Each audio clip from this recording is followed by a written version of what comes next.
On the morning of the day Donald and Douglas were due to leave for their old Scottish railway, all the other engines set out early to help put up decorations all over Sodor. Flags were being hung up on the girders of bridges. Banners were put up at timber sheds and Kirk Ronan. But Napford Station was where it was the most busiest.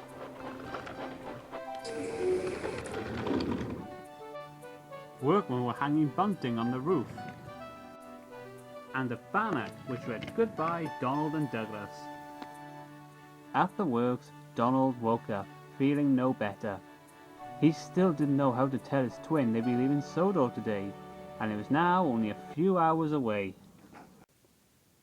Just then Donald heard a loud whistle. The whistle belonged to Murdoch. He blew his whistle once more when he stopped. "Shh!" hissed Donald. "Don't wake Dougie up." "Why not? You're both leaving soon," said Murdoch. "Well, he doesn't exactly know we're leaving today," said Donald sadly. "How could Douglas not know he's leaving Sodor today?" shouted Murdoch. Just then Douglas woke up. "What's this about an engine leaving Sodor?" he yawned. "You and Donald are," Murdoch began, but Donald interrupted. "Dougie, I'm sorry, I should have told you sooner." "Tell me what?" Douglas asked. He was very confused. "I've been lying to you. I haven't got a blocked funnel or anything like that. I took on my own boiler sludge from the water tower at Napford, and the works here aren't capable of removing boiler sludge from an engine's water tanks. Not only that," and Donald explained about help being needed on their old Scottish railway. "I see," said Douglas. "But why didn't you ever tell me this, Donald? I knew how much you loved the island of Sodor. I couldn't bear to see how upset you'd be if you knew we had to leave." Douglas smiled at his twin. "Donald, the Sodor Railway has been our home for many years. We've achieved so much since we've been here. But no matter what, Scotland will always be our true home." Donald was so happy he nearly cried. Murdoch was amazed. "That was deep," said Murdoch. "Anyway, come along, Donald. I'm to shunt you to Brendam Docks." "Don't worry about that, Murdoch," said Douglas. "I'll shunt my twin there." "But I must take Donald on a specific route," Murdoch protested. "Then lead the way," Douglas declared.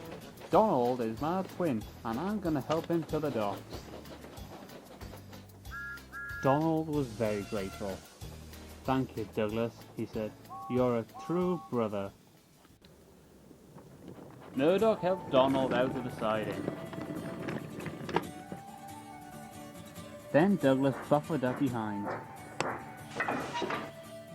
Then, with Murdoch leading the way, the engine set off.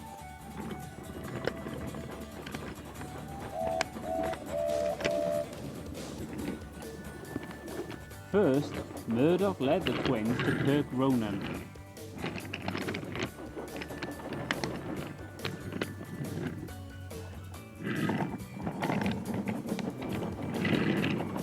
"This is where we wanted to go on our day off," said Douglas.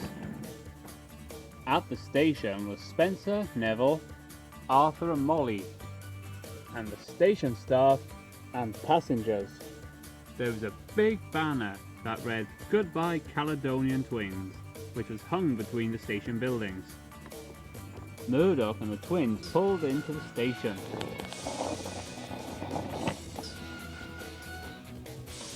"Goodbye," called the engines. "Come back soon." "We will." "Thank you," said the twins, and they all steamed away.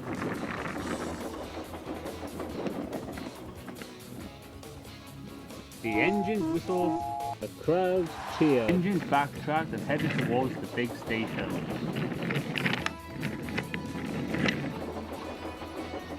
Duck, Oliver and Toad were there.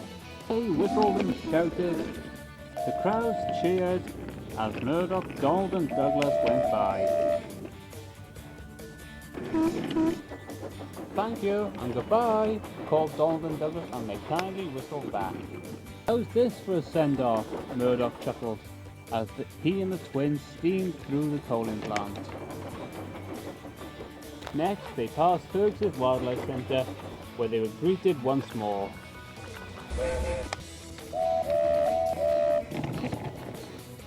Then they passed Bill.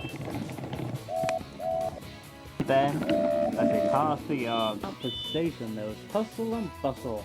Go, Daisy and Derek were there to watch the engines go by. Crews of readying their horns and whistles. Passengers and staff were waiting anxiously for the engines to pass by. Near the station, he gave a special whistle. Cried Boko, and so it was.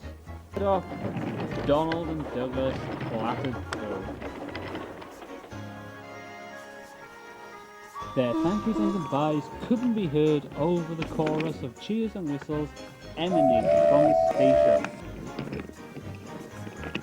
Just one more stop, Murdoch told the twins as they crossed the suspension bridge over the valley. Their last stop was Brendam Docks, where all the best friends were waiting, along with the Fat Controller, who was preparing himself for his speech. At last, the journey was over.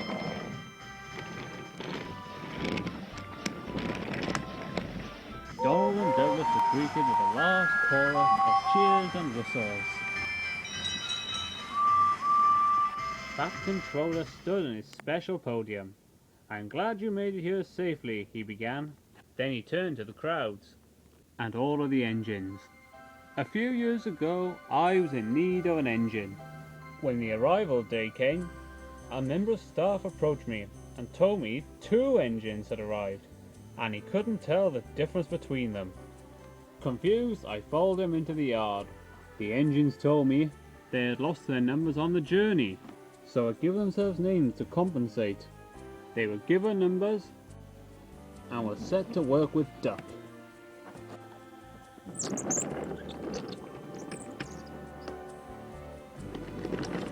Hard workers they were, but they also enjoyed a joke, like swapping tenders." He glanced at the twins, who looked at their buffers, remembering the experience. "However," went on the Fat Controller, "they have both learned from that day, and are now 2 of the most kind-hearted, friendly, and hard-working engines on this railway to date." There was an eruption of cheers and whistles. Donald and Douglas were speechless. Such kind words had never been said to an engine before. "Thank you, everyone," said Donald. "The island of Sodor is home to the best collection of engines on the most fantastic railway run by the kindest and most caring controller in the world. You have all been so kind to us, and I'm glad to see that we can be role models to the younger engines." After another chorus of cheers and whistles, Frankie began to load Donald and Douglas onto the ship. And the Fat Controller turned to Donald and Douglas once more. "I wish you both the safest journey possible to Scotland. Donald, I hope you get better soon. And Douglas, I hope you look after your twin while he's being mended. And I hope the 2 of you are as really useful to your old controller as you are to me. Thank you, sir." "Don't worry, sir, we will. But don't work too hard. I don't want your old controller to want to keep you," laughed the Fat Controller. The engines and crowds laughed too. As the boat sailed out to sea, everyone at the docks cheered and shouted and whistled. Soon the noise died down as the boat drifted out of sight. There was a long silence. Then soon the engines began to puff away.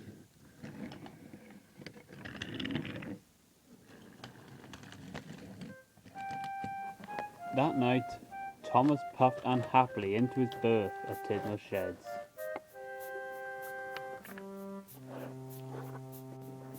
I miss Donald and Douglas, he said sadly. They only left today, said Gordon. I know, but I miss them. Me too. I hope their journey is going well, said Percy. I'm sure it is, confided Henry. We all miss them, said Edward, but they'll be back before we know it. It'll feel like tomorrow they return. Thank you, Edward, whispered Thomas. At last, all the engines were asleep, all dreaming about Donald and Douglas.